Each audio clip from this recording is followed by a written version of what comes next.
Hi, this is Rob Shear, the founder of Comfort Cases and the host of Fostering Change. It's hard to believe that we are ending our second season of Fostering Change. And I hope you have found this podcast not only insightful, but entertaining.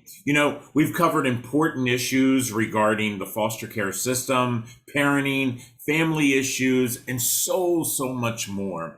Season 3, we will launch our 100th episode in November. Can you believe it?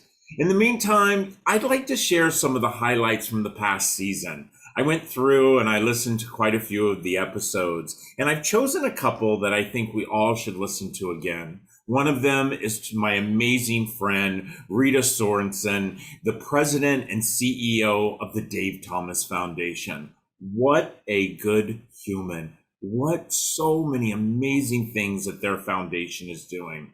We're also going to throw in there Dr. Bruce Perry from What Happened to You. Oprah and him wrote that amazing book. I have it sitting right here. I refer to it quite often, and I am so excited for you to hear this interview. And I'm so excited that I actually get to call Dr. Perry my friend. I also wanted to make sure that we included the Dads episode. It was so amazing that Bryce Howard chose my family to be in their documentary. And I think the podcast with two of my amazing friends are definitely two that I want you to hear. I'm also going to do Ben Higgins from The Bachelor. Why? Because if you followed Ben, you will see he is the definition of leading by example. So listen up. I hope you enjoy the greatest hits that I call, and please tune in November for our 100th episode. And will you ever be surprised about that guest? Take care, everybody.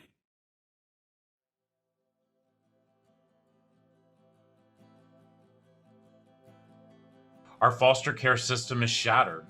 And this podcast is about how we as a community can come together to bring about change in the system, and changing the lives of children in foster care. Hi, my name is Rob Shear. I'm the founder of a national charity called Comfort Cases. I'm an advocate for children in foster care. I'm a public speaker. I'm an author of A Forever Family. But most important, I'm a dad to 5 of the most amazing kids. Welcome to the Fostering Change podcast. Well, we're back for another amazing episode of Fostering Change. I've said this so many times that most of you are probably thinking this is a broken record, but I am so absolutely grateful for the platform that I have been given to talk about the things that I truly feel that each and every one of us should be talking about. Number 1, foster care. Number 2, adoption. When my husband and I decided to build our family, we knew that we wanted to have one child, and we knew that this family was going to be built through foster care to adopt. And fortunately that we have not just had one child, but we are getting ready to sign our paperwork for our 5th adoption. And my children range from the age of 12 to 20. And every single week as I follow this amazing foundation and we're getting ready to meet the CEO and the president, I always think about the number of kids who have not been able to find a forever family. I think about these kids at night when they go to bed and when they get ready to age out, and what's going to happen when they don't have that net. And I truly believe that within our country, I know that there is enough people that can open up their hearts to help us find homes for the over 120,000 children that are waiting for a forever home. My next guest, she's doing it. She is actually the president and CEO of the Dave Thomas Foundation. That is right, the Dave Thomas Foundation. As I call them, Wednesday's child. Not Wednesday as in the day, but Wendy as in Wendy's child. Rita, thank you so much for being on this show. It means the world to me. Oh, thank you for having me. I am so, first of all, impressed by you and the work that you're doing, and congratulations on your family. You exemplify everything that the foundation stands for. Oh my gosh, thank you so much for that. I truly do believe that every single child, no matter what their age is, they deserve to have a foundation. They deserve to have permanency. And, I feel that they deserve to have that net. The other last year, my son was 19. My son arrived at the age of 18, my oldest one. And he was one of these kids in the system who was not going to find a forever family. They were going to allow him to age out of the system. And I met him when I was giving a speech, and just absolutely, I meet thousands of kids, but there was something about this young boy, Rita, that I just needed to do something. And I went home and I told my husband and my kids about him. And the next thing you know, within a matter of 3 months, Alex had moved in with us. And he graduated from high school, he's in college. But I thought last year Alex was in his car. He had accidentally locked his keys in the car. And the first thing he did was he called his dad and I. And of course, I did the dad thing. I lectured a little bit. And then I called the locksmith and had the locksmith meet him at the car, got him his keys out. His dad and I paid for it, and he came home. But what I thought about, though, Rita, is the number of kids who don't have that someone to call. I want to talk about why are youth in foster care and why so many? Yeah. And you know what? That's exactly it. This is about the simple moments, right? What do children need and deserve? And it's the birthright of every family. Children are in foster care through no fault of their own. They've been abused, they've been neglected, they've been abandoned, and the systems surround them and the families in an effort to provide safety. The challenge is that our first responsibility is to try and get those children back home. Children should grow and thrive in their family of origin. That's the best and first and safest place for them to be. But for too many families, that safety just cannot be assured. And as cases wind through court systems and juvenile justice systems and child welfare systems, the determinations are made along the way that for some children, they simply cannot ever go home again. And so that's the differentiation between children who are in foster care, hopefully temporarily, and that's the majority of children who are in care, about 430,000 of those children right now in this country as we sit and talk. The majority of those children should go back home with services in place or with just some intervention. But for those children who can't, and you're right, 122,000 children in this country right now for whom parental rights have been permanently terminated. They're still in foster care, they're still foster care children. And now our job as responsible adults, as people who have made a commitment to these children that they can have a family, our job is to quickly and effectively find a family for each and every one of those children, like the 5 children that you've taken into your family. Do you know, Rita, do you really think that, foster care is the answer? Well, that's the question of the day, right? I think we have got to, and I think this country has come to some reckoning for a lot of reasons over the past year and certainly over the past decades. I think foster care was designed as a safety, a place of safety, but too often we've let it become a place where children linger. That children age out of foster care is irresponsible on our part, right? If parental rights have been terminated and the goal is to find an adoptive family, then for those 20,000 children each year, year over year over year, who turn of legal age and age out of the foster care system, those are adult failures that we haven't found them families. So there's something in that system there that we have got to fix. First of all, we know from the Dave Thomas Foundation for Adoption, we do routine surveys of Americans' attitudes toward children in foster care, toward foster care adoption. And we know that too many Americans still believe that children are in care because they've done something wrong, that they're juvenile delinquents, right? So we ascribe fault to these children when nothing could be farther from the truth. But unfortunately, some of that trickles into those very workers who care for those children. And so we think that, oh, at 17, they can't possibly fit into a new family. So we'll give them some guidance to age out of care. And just like you shared with your son, that the challenge is when we believe that children can thrive without families, and yet We don't think of that of ourselves. We all need families forever, right? But for some reason, we think that these children in foster care, because of who they are, because of how we think about them, because of the myths and misperceptions that we pile on their shoulders, because of the multiple traumas that they've experienced, and therefore perhaps some of the behaviors that they experience as a result of trauma, that we believe that, well, if we just get them out of the system, they'll be fine on their own. They'll pull themselves, that old American, will they'll pull themselves up by their bootstraps and they'll be fine. Well, that doesn't allow them to make a mistake like locking their keys in the car. It doesn't allow them to stumble when they're trying to find an apartment. It doesn't allow them to be without a job for a few weeks and therefore at risk of homelessness when, look, my daughter at age 28 came home and stayed with us for 6 months while she was making a transition between one city and the next, between one job and the next. And I, like you, I think about what if she didn't have us during that transition phase? So I think your question is foster care the answer?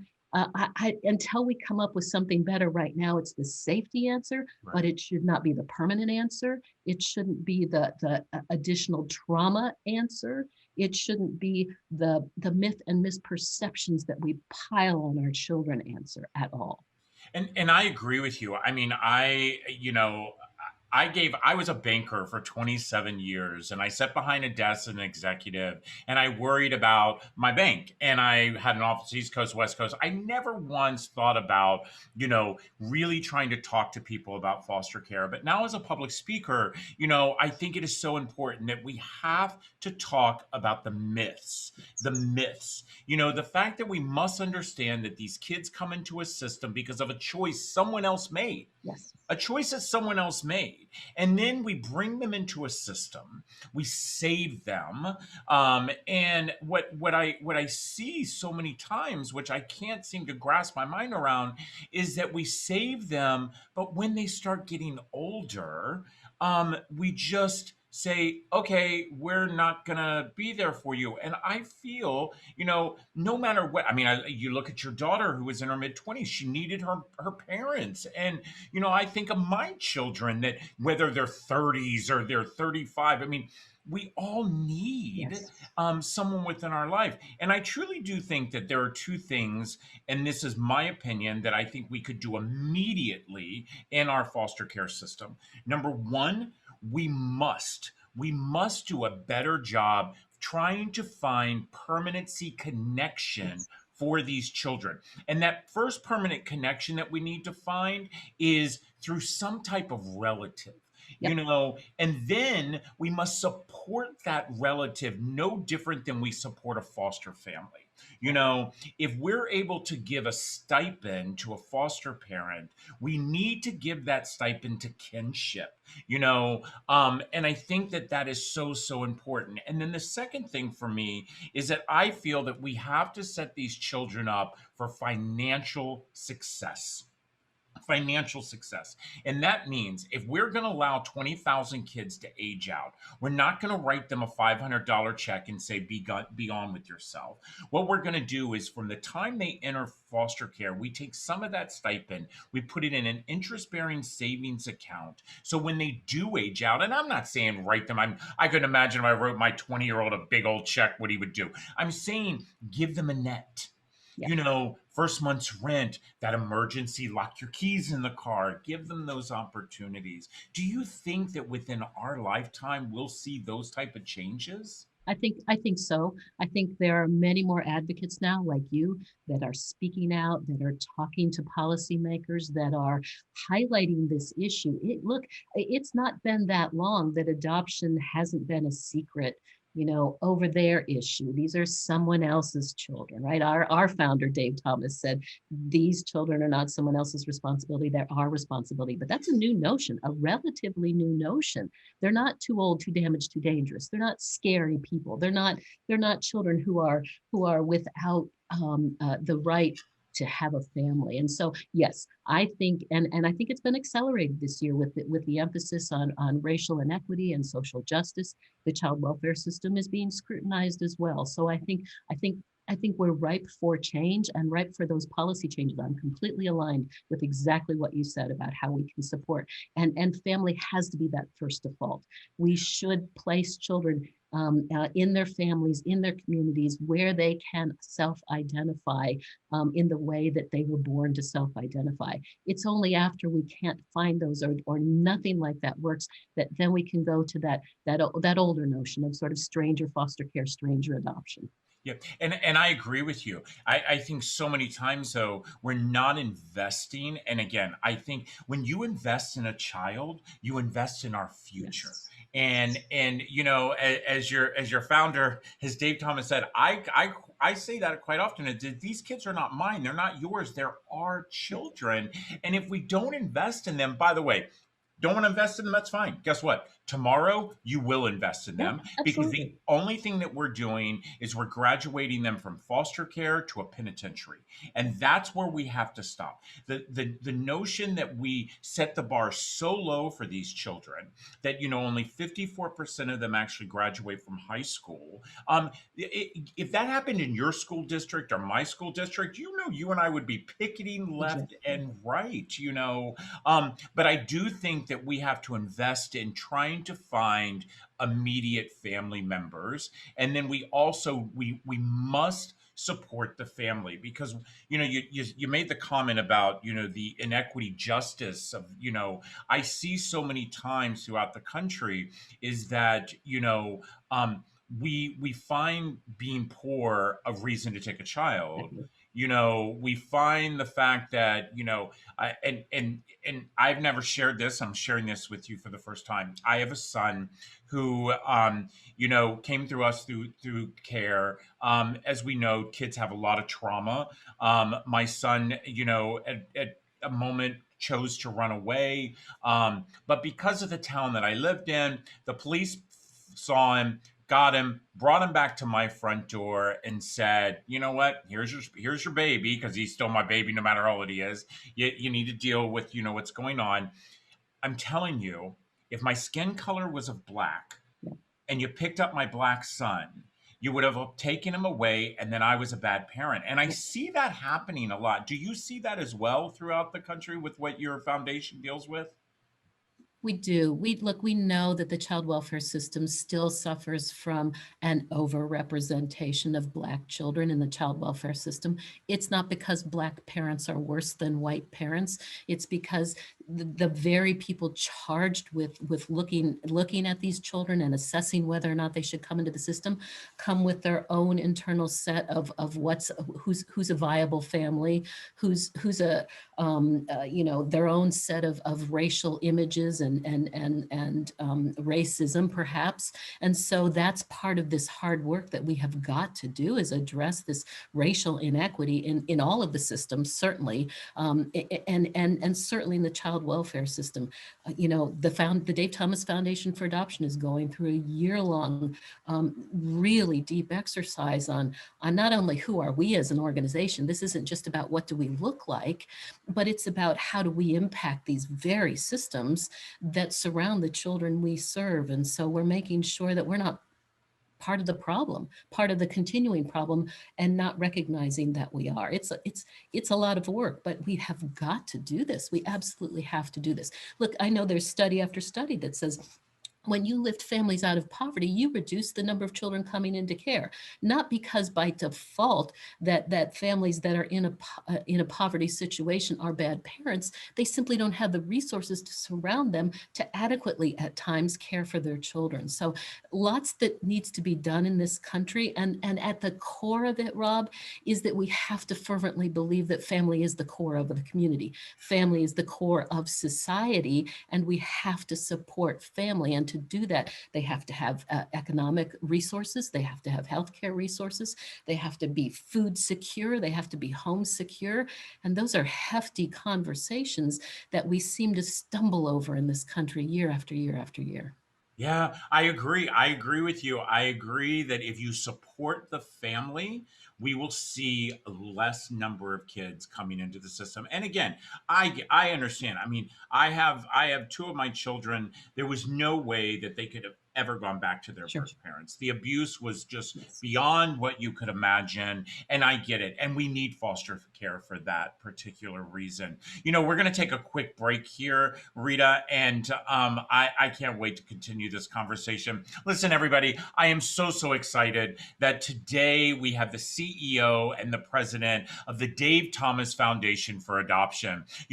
I really am asking you all to go on their social media platforms, follow them, learn how you can impact your community, and understanding that your community, it is not your zip code, my friends. It is our human race. And the fact that if we actually support these kids, build them the foundation they need, you are going to change our future. Whether you're listening to us on Apple, Spotify, Deezer, or any of your favorite podcast platform, or maybe you've decided to tune in and watch us on our YouTube channel, please do us a favor. Leave a comment. If you have a question, please email me at fosteringchange@comfortcases.org. And the most flattering thing you can do is share this podcast, because you never, ever know. The person that you share this podcast with could be that person who's deciding to adopt that child who truly deserves a forever family. We'll be right back.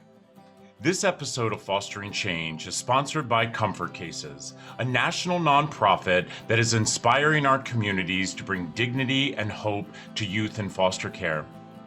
For just $10 a month, you can support the Comfort Cases mission to eliminate trash bags from the foster care system.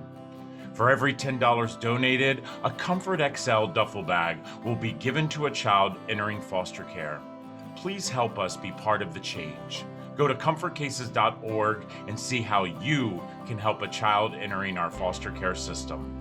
Well, we're back, and we are back with another incredible episode of Fostering Change. We are here speaking with the CEO and president of the Dave Thomas Foundation for Adoption, my friend Rita. Rita, I have a couple of questions. Number one, how did you get into this? I was not adopted. I don't have any adopted children, but I was one of those kids that came out kicking and screaming, "It's not fair," especially when it had to do with children. I've just always been a natural child advocate. And when my oldest daughter was an infant, we moved back to Columbus. I was between jobs, and there was a horrid case of abuse in Columbus where an infant passed away because of the abuse. I was tuned to it. I immediately went to the local child abuse prevention organization that was then the Ohio chapter of the Committee to Prevent Child Abuse, and started volunteering. And that was my first step into what is child abuse, what is child abuse prevention, how do we address this as a community, and that turned into a full-time position there. I moved from there to after about a decade I became the director of the local CASA program, the Court Appointed Special Advocate program, and saw what that next phase, when our prevention efforts fail and children are involved in the court system, how do we make sure they have advocate voices on their behalf and they get the best possible services? And while I was there and never intending to leave, I love the CASA program. I sit on the National CASA board right now. One of my board members was a board member at the Dave Thomas Foundation for Adoption. They were going through a leadership change, and she recruited me to apply. And so for me, it's been this full circle, serendipitous, meant to be perhaps serendipitous course of just my natural sense of, how do I advocate for children? How do I make sure children have fairness? I mean, I still think like a 10-year-old. When adults would say to me, you'll think differently when you're older. I still think the same way I did when I was 10. But to be able to put that into, from child abuse prevention to intervention through the CASA program, and now when all those efforts have failed and we essentially have legal orphans in this country, how do we assure them the permanency that they deserve? So it's been not a typical course of getting into the business, but how lucky am I that I've had these opportunities? Wow, I absolutely love that. And by the way, I'm a huge supporter of CASA. I think, we give lots of cases to our CASA workers at Comfort Cases. It is a unbelievable unbelievable job that they do. I will tell you that since you do sit on the national board, there was only one thing about CASA. Maybe you can explain to Yeah. me. So I recently interviewed someone from CASA, and I was informed that when a child who is in the system, and by the way, I think children stay in the system way too long. It was one of the things with our children, they had been in the system. We were their third placement. And after about 13 months, and they'd actually been in the system for about 18 months, there, Reese and I just decided, you know what, we're going to hire our own attorney and file for adoption, because I just feel like there should be a time limit for parents and adults to be adults, and it shouldn't be. But what I heard, and correct me if this is right or wrong, but if a child is with their CASA worker, let's say 3 years, and then all of a sudden the judge decides to do reunification after 3 years, that CASA worker is not allowed to have any participation with the child once they reunify with their parents? So it just depends, every state functions differently, every court functions differently. If the reunification it's permanent, in other words, that the agency has stepped out of that family's life, then yes, the CASA has no further involvement. If the agency still has involvement in that family's life, then it's up to the jurisdiction whether or not the CASA stays involved. So it honestly is so different from jurisdiction to jurisdiction. See, I always thought that it would be really nice if the birth parents, the foster parents, the CASA worker all came to the table Yep. and said, "What's the best thing for this child?" Right? That's the And for me, it's connection. You never can have enough people love you. exactly. You can never have enough people love you. So, with the Dave Thomas Foundation for Adoption, you guys are actually expanding your signature adoption program. Can you let us know a little bit about that? Sure. It's called the Wendy's Wonderful Kids Program. And we started it in 2004 in this notion that, look, when I started at the foundation, we were doing great public awareness campaigns. We were educational resources, and we were a grant making organization. We're a national nonprofit public charity, but we were also making grants to national organizations. But if you had come to me and said, Rita, how many children did you help get adopted today? I would not have been able to tell you that. And yet our mission says to dramatically increase the adoptions of children out of the foster care system. And under that word dramatic is something measurable. So we went underground for a bit and we began to look at what is, in addition to what we were doing, which was raising awareness about children waiting to be adopted in this country, where was our spot? Where could we add value to this conversation and to the activity on behalf of children lingering in and aging out of foster care? We looked at some emerging best practices across the country and asked questions of hundreds of organizations. Why are children aging out of your foster care system? Why is it that children are not being adopted? We can address the myths and misperceptions through public awareness campaigns, but we've got to get these children adopted. And what we found is there was no evidence-based practice that social workers could use that said, this is how you advocate and recruit for this target population of children. And it's those children most at risk of aging out of care. Children age 9 and older, children in sibling groups, children with special needs, children who have been in care for so long that they resist efforts at permanency. They push back. They say, when a judge asks them, they say, no, I don't want to be adopted. And then they're moved into the emancipation track. And so we created a program that we call child-focused recruitment that was based on some emerging best practices, but really is just good social work. And we said, we'll test this program in a number of states with grants, and the grants will be given to organizations, public or private, who will test this program for us. But what the grant provides is hiring a full-time adoption professional who's dedicated to the longest waiting children in that community. But they have to implement this model, and let's see if it works. And the model is really simple. Carry a much smaller caseload of children, 12 to 15 maximum, so that you know the children on the caseload. If you know the CASA program, you'll see some parallels. Get to know these children, develop a relationship with the children, because from them and through a deep dive in the case file, you will find natural, not only extended family members, but natural potential adoptive parents, former foster parents, people that are involved in the child's life, mentors, best friends, families. You'll find that natural community around a child, particularly if you involve the older youth in the conversation.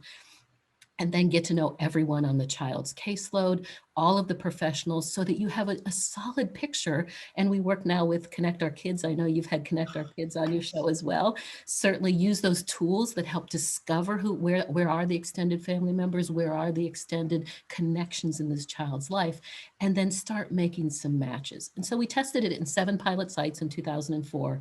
We very quickly saw results, right? These were children for whom no one else had been advocating. They were just on that aging out track. But when you put this kind of effort behind them and began to educate those folks in their community about who these children are, about those very social workers who had already written on the caseload unadoptable. I mean, literally written unadoptable. When you begin to say, wait, there's a way that we can change that to this child deserves a family. So we began to grow that program, and we called it Wendy's Wonderful Kids because we went to our best philanthropic partner, the Wendy's system, and we said, if you help us raise dollars in the restaurants, if you help us with events, if you help us get more dollars in the door, we can dedicate those dollars right back out to where those dollars were raised, so that those organizations can hire more adoption professionals and get these kids adopted.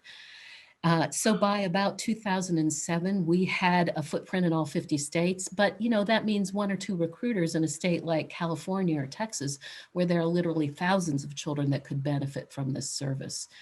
So we did 2 things. We knew that we had a program that seemed to be working. The numbers looked good. We could make it look pretty because we were working with some of our best partners that are great at marketing and public relations through the Wendy's company, but we didn't know if at an evidence-based level it worked. So we engaged Child Trends out of Washington, D.C.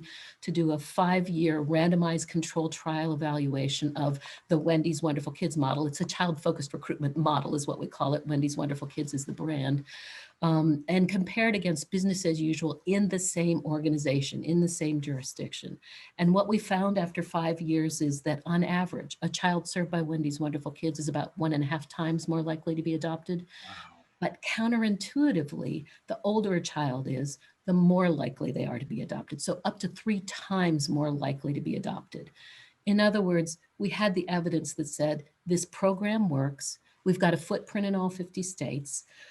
Now it's our job. And in 2011, we said when this research came out, now we're morally obligated to see how we can get this to expand in states, because it works. Until something else comes along that works better than this, this is the platform that will get these forgotten children adopted. And so we went to first Ohio, our home base, and the Ohio Department of Job and Family Services. And we were funding at that time privately, I think 7 recruiters across the state. And we said, look, we've got evidence that says this works better than business as usual. Is there any possible way we can come up with a new strategy, which is a co-investment relationship, right? A partnership relationship between the state and the Dave Thomas Foundation for Adoption. They very quickly saw the value in it. And within a year, we had, with an investment from the state to the Dave Thomas Foundation for Adoption that goes right back out to the 88 counties in this state, we were able to scale up to 50 recruiters that were able to serve even more children across the state. And so we began to look at that model. Well, if Ohio can do this, certainly other states can do this. What Ohio also taught us, and I always hesitate to talk about it this way because it is about the value of human life, but there's also a return on investment for states, right? If you get children out of an expensive foster care system, particularly older youth, children with special needs, children in sibling groups, that higher daily rate, if you get them out of an expensive foster care system and into an adoptive home, even with subsidies applied, even with supports around that family, you're saving literally millions of dollars, multi-million dollars in states. And so we took this proposition to other states. We also had an additional investor, the Blue Meridian Partners, that saw the value in this and have invested in the foundation. And we now have taken this program to scale in 10 states. And by scale, we mean we're serving the numbers of children in that focused population that we say are most at risk of aging out of care. We have the number of recruiters in place. And our next 5-year plan is to get 10 more states. Our ultimate goal is by 2028, this program will be taken to scale in all 50 states and the District of Columbia. We're well on our way. Just this past year, we celebrated 10,000 adoptions through the Wendy's Wonderful Kids program. So we're super excited. It's about not only taking it to scale, but getting it embedded as business as usual, so that ultimately the state or the county takes over the majority of the cost while we still have an investment in training, in technical assistance, in performance management, and in making sure that it stays a partnership, but it becomes embedded as business as usual. And when you look at the caseload of who we're serving right now through Wendy's Wonderful Kids, we're serving nearly 7,500 children today across all 50 states. The average age the child we're serving is 14. 60% are part of sibling groups. More than 80% have some identified special need. And the one that makes me, two statistics that make me sad, and then I'll stop, is that 87% of the children that we're currently serving have had little or no efforts on their behalf. They've simply been sitting in care for nearly 5 years. By the time they hit the Wendy's Wonderful Kids caseload, they've been in care for 5 years, and they've had little or no activity on their behalf to get them out of care and into an adoptive home. And these are children who have been freed for adoption. We're not, these are the kids that should have had efforts on their behalf.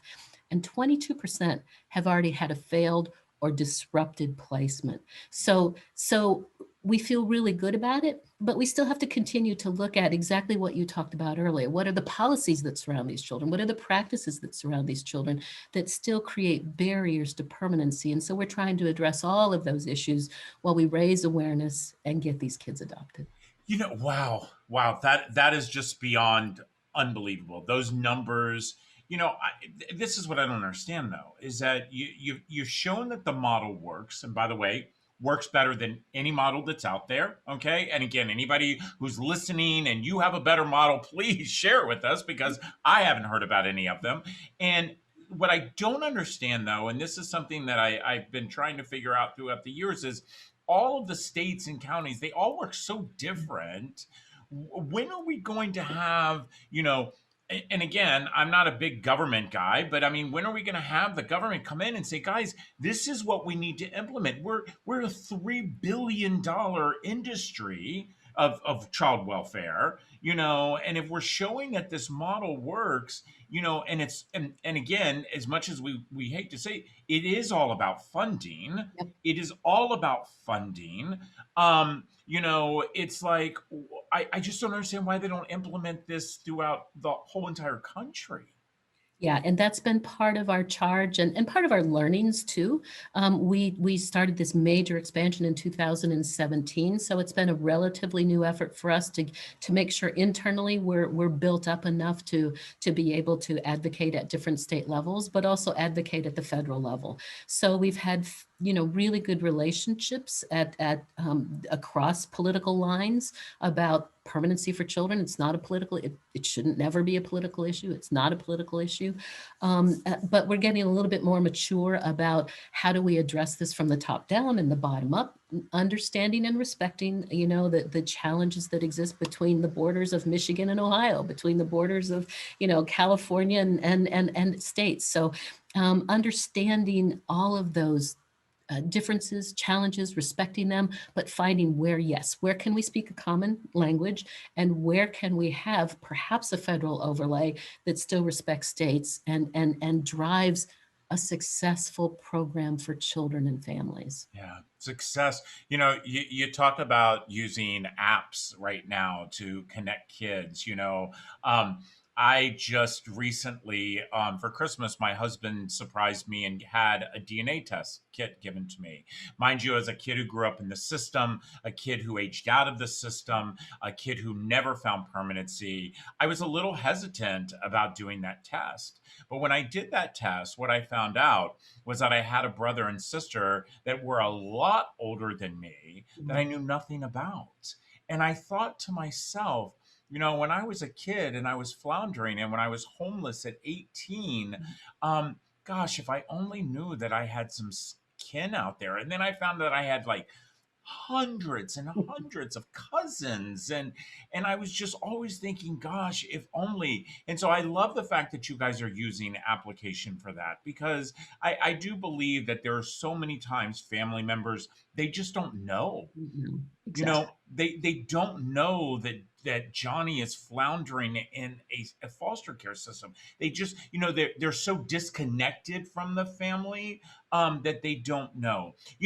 As we close this up, I really want to know if a family is looking to adopt from foster care. What should they do? You know, Certainly, research first. There's so much information out there, and do that self research. What am I looking for my family? What's going to work for me and for my family? Am I looking for a sibling group? Am I thinking about an older youth? Am I really dedicated to the notion of an infant in my family? Really understand and respect what you need as a family, and then really think about what these children in foster care need as a family. And then, on the Dave Thomas Foundation for Adoption site, we have a map that shows all of the agencies that we work with. Look, we have more than 500 recruiters across the United States and Canada that we're supporting, and that's a lot of different agencies, from government agencies to private agencies. And so we can make referrals into agencies that we work with specifically, that we know a lot about, that carry Wendy's Wonderful Kids caseloads as well. And we've got a resource on the site, a beginner's guide to adoption. It walks people through a step by step, what to expect, what am I looking for, how do I approach an agency, what happens once I approach an agency. And we say now more than ever during the pandemic, it's not a time to stop thinking about that. Now's the time to really dig in, because agencies have made that pivot. They're doing virtual trainings, they're doing as much virtually as they can, and the gates are going to open here soon again, and children are going to be coming into care at an increased rate, we believe, because they've declined coming into care because they haven't been connected to schools and doctors' offices and those places that were mandated reporters during the pandemic. So now more than ever, do that research. Connect on the Dave Thomas Foundation for Adoption site. You can download that beginner's guide to adoption. Check on our map and see what agencies we work with, or give us a call at 800 ask DTFA, and we can make referrals in and out. We can walk people through the process. And then reach out to that local organization in your community to find out their schedule of trainings, what they're required, the home study requirement, all of those things that are required. It can feel daunting, Rob. You're stepping into government systems, and government systems are not easy to step into. But we say on the other side of that is, imagine what our children are experiencing, yes. and leap over that fear or discomfort that you might have, and know that on behalf of a child, every step is worth it. Yes. And you said something that triggered me, because I've been saying this for a while now. Number one, children who are in our foster care system, or who are coming into our foster care system, they have been dealing with a pandemic the entire journey. I mean, we woke up in March and all of a sudden we didn't know where our lives were going. We didn't know what tomorrow would bring us. Kids who enter foster care deal with a pandemic, with or without COVID. And my fear, has always been, when we do come off onto the other side, and we all will come to the other side of this pandemic, we are going to see the largest wave of children entering foster care than we have ever seen, because I truly believe that Johnny and Susie are still behind a door with a black eye. Yeah. The problem is we know that our teachers who we do the first line reporting aren't seeing them. Exactly. Neighbors who would make that call, their kids aren't outside right now. And that doesn't mean, I mean, I've heard people say, oh, our numbers are declining, our numbers are declining. No, no. We're just not seeing it. We're Exactly. not seeing it. Rita, it has been an unbelievable pleasure. First of all, it's been such a pleasure that I get to call you my friend, and that you inspire me. You inspire so many people. The Dave Thomas Foundation for Adoption is truly doing what I say that we all should do, and that is to make our dash shine. Each and every one of us, whether we're rich or poor, black or white, no matter whether we're male or female, we're all given the same thing at the end of the day, and that's a dash. You walk through the graveyard, you see them, the year you're born, your dash, and year you die. you're making your dash shine brighter than you can imagine by doing this work. So thank you. I'm going to make sure that we link all of everything we've talked about, how to get to your foundation. But if somebody just makes that decision and says, you know what, my life is, I just can't adopt. Yeah. I can't foster, but I want to support. How can they do that? Absolutely. Well, they can support the Dave Thomas Foundation for Adoption directly. We're a nonprofit organization. You can click on the site and do that and support us directly through donations. But I also say, we support programs like Adoption Friendly Workplace. How do we support this notion of adoption in the workplace? That if someone gets benefits as a result of birth and expanding their family, then anyone that adopts should get benefits in the workplace. So think about where you work and do you have adoption benefits, and advocate for adoption benefits. And we've got all kinds of toolkits there. Think about mentoring a child. Think about volunteering in one of the agencies close to you. Think about celebrating National Adoption Day, the Saturday before Thanksgiving. The foundation was one of the lead founders and funders of that initiative, and now it's a national grassroots initiative. Think about just stepping in and talking about adoption at your place of worship, or adoption at your place of work, or adoption when you're finally out to lunch with your neighbors and friends, and just talk about this. The more we talk about these children, the more normal they become, rather than those strangers over there. It normalizes this whole conversation, and when we normalize it, then we can celebrate it. So just step into the conversation is what we say first, and then find the channel that feels best to you.